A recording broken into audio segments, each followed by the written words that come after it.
अब हम आपसे एक सवाल पूछना चाहते हैं और वो ये कि अगली बार बीमार होने पर आप किसी डॉक्टर के पास जाना पसंद करेंगे या आप उन मोबाइल ऐप्स का इस्तेमाल करेंगे जो आर्टिफिशियल इंटेलिजेंस की मदद से एक डॉक्टर की तरह आपका इलाज कर सकते हैं। यानी आप असली डॉक्टर के पास जाएंगे या वर्चुअल डॉक्टर के पास जाएंगे, क्योंकि दुनिया में ऐसे ऐप्स की संख्या अब तेजी से बढ़ती जा रही है और इन ऐप्स को रेगुलेट करने की प्रक्रिया भी अब कई देशों में शुरू हो चुकी है। अमेरिका में इस तरह के ऐप्स को रेगुलेट करने के लिए नई नीति बनाने पर काम शुरू हो गया है। इसके अलावा कनाडा, ब्रिटेन, फ्रांस, ऑस्ट्रेलिया और अब भारत में भी इस तरह के ऐप्स उपलब्ध हैं जो कई तरह की बीमारियों के इलाज करने का दावा करते हैं। इनमें जो ऐप्स लोगों को सबसे ज्यादा पसंद आ रहे हैं वो मेंटल हेल्थ यानी मानसिक स्वास्थ्य से जुड़े ऐप्स हैं। ब्रिटेन के मशहूर साइंस जर्नल नेचर में छपे एक लेख के मुताबिक वर्ष 2020 में अमेरिका में मेंटल हेल्थ से संबंधित ऐप्स को 40 लाख बार डाउनलोड किया गया है। ये सारे ऐप्स आर्टिफिशियल इंटेलिजेंस की टेक्नोलॉजी पर आधारित हैं और बड़ी बात यह है कि ये इंडस्ट्री बहुत तेजी से विकसित हो रही है।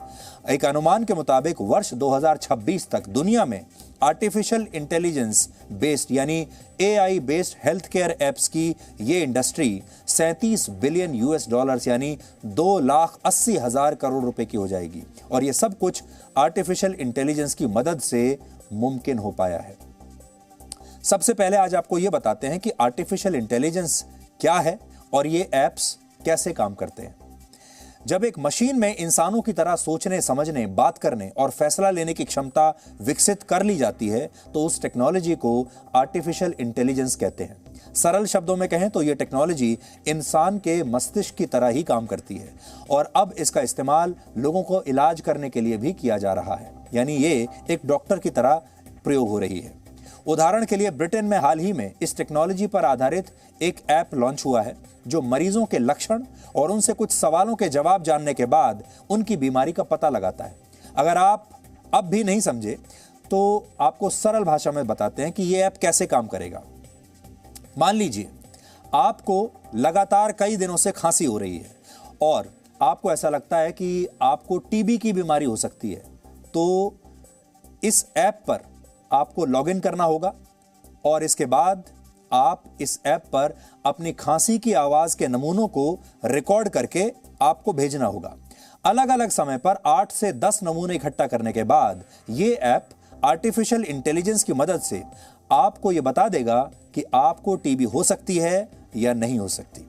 इसके अलावा इस टेक्नोलॉजी की मदद से उस व्यक्ति के चेहरे के हाव भाव का भी अध्ययन किया जाता है और मरीज को अपने लक्षण से संबंधित कुछ सवालों के जवाब भी देने होते हैं। हालांकि इस समय दुनिया में इस तरह के ऐप्स बहुत कम हैं जो बीमारी का पता लगाने के बाद तुरंत उसका सही और सटीक इलाज भी बता दें, लेकिन अमेरिका और कनाडा में ऐसे ऐप्स का इस्तेमाल अब होने लगा है और अगर ये ऐप्स ऐसे मरीजों का इलाज करने में कामयाब होते हैं जिन्हें अस्पताल में भर्ती होने की जरूरत नहीं होती, तो ये मेडिकल साइंस के क्षेत्र में एक क्रांतिकारी बदलाव साबित होगा, क्योंकि अब भी दुनिया में ऐसे लोगों की संख्या बहुत ज्यादा है जो कभी डॉक्टरों तक पहुंच ही नहीं पाते, जिनकी पहुंच अस्पतालों तक नहीं है। उदाहरण के लिए अकेले भारत में ही 834 लोगों पर एक डॉक्टर उपलब्ध है और हमारे देश में ऐसे बहुत सारे लोग हैं जो बीमारी होने पर डॉक्टरों से इलाज नहीं करा पाते। लेकिन अगर ये ऐप सही नतीजे देते हैं तो इससे हर व्यक्ति तक इलाज पहुंच सकेगा, हर व्यक्ति तक डॉक्टरों की सेवाएं पहुंच सकेंगी। और अगर आप गंभीर रूप से बीमार नहीं हैं और आपको अस्पताल में भर्ती होने की नौबत नहीं आई है तो छोटी मोटी बीमारी के बारे में आप ऐसे ऐप्स से मदद ले सकते हैं। हालांकि इसका मतलब यह भी नहीं है कि ये ऐप्स पूरी तरह अस्पतालों और डॉक्टरों की जगह ले लेंगे, ऐसा कभी नहीं होगा। ये ऐप्स आपके चेहरे के हाव भाव देखकर ये बता तो सकते हैं कि आप दुखी हैं, मायूस हैं या तनाव में हैं। इसके अलावा ये आपके लक्षण जानने के बाद ये भी बता सकते हैं कि आपको कौन सी बीमारी हो सकती है और इसका इलाज क्या होना चाहिए। लेकिन इनकी मदद से आप पूरी तरह ठीक हो जाएंगे या आपको डॉक्टर की जरूरत पड़ेगी ही नहीं, इसका जवाब अब तक इन ऐप्स को बनाने वाली कंपनियों के पास भी नहीं है।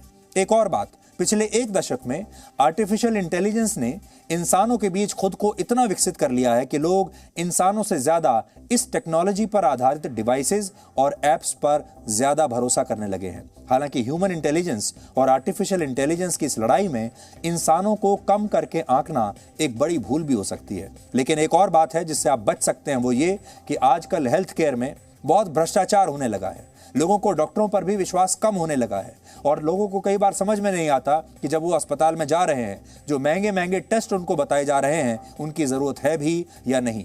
कि कहीं अस्पताल वाले जो लोग हैं, प्राइवेट अस्पताल के जो लोग हैं, कहीं आपको जानबूझकर डरा तो नहीं रहे, कहीं आपकी जेब काटने के लिए तो आपके पीछे नहीं घूम रहे हैं। ऐसे मामलों में जो टेक्नोलॉजी बेस्ड ऐप्स हैं, कम से कम यहां आपको एक बात की गारंटी होगी कि ये शायद आपके साथ वैसा भ्रष्टाचार नहीं करेंगे।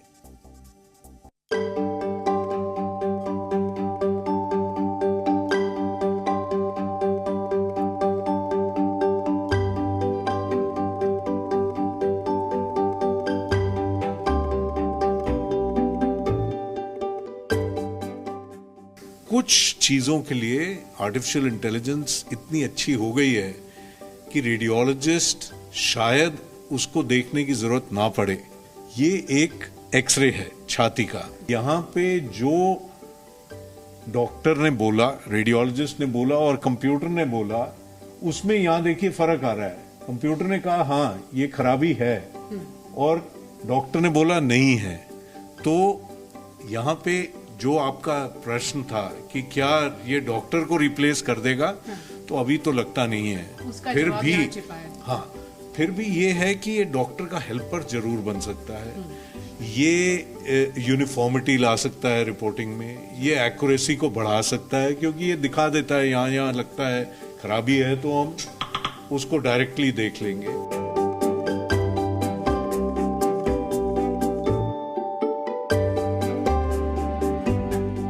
आर्टिफिशियल इंटेलिजेंस की जो आप मुझसे बात कर रहे हो, टेक्नोलॉजी बहुत इवॉल्व कर गई है। आज से 2 दशक पहले जो हमारे न्यूरोसर्जिकल ऑपरेशंस करते थे, उन पेशेंट्स के आउटकम उस समय और अब में दिन और रात का फ़र्क आ गया है। न्यूरोसर्जरी का जो प्रोफेशन है वो काफ़ी डिमांडिंग है, टाइम कंज्यूमिंग है एंड पेशेंट्स की प्लानिंग में हमारा बहुत टाइम लगता है। तो उन केसेस में अंदर मुझे लगता है कि artificial intelligence is going to help you a lot. Presenting B News app, available on Google Play and App Store. Download it now.